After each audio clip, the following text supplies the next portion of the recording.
So on my channel, I like to talk about farm stuff, working outside, not just tech. And this is my wife's uncle's Predator gasoline auger. Model number is 56257. If you guys ever replace one of these, this was left outside. I don't know if by the previous person or what have you, but the bulb was like melted in, and so is this. This is all cracking.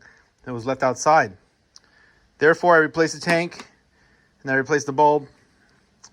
And the issue I'm having, and I checked the gaskets, it looks like there is a gasket in there, but I'm getting a leak somewhere behind here towards the bottom. So I don't know. I don't know if I need to replace the gaskets. If you guys know about these, I've tightened this thing up pretty good and it's still leaking. So if you guys have one of these augers, it's pretty awesome. It drills really nice, but having this leak issue.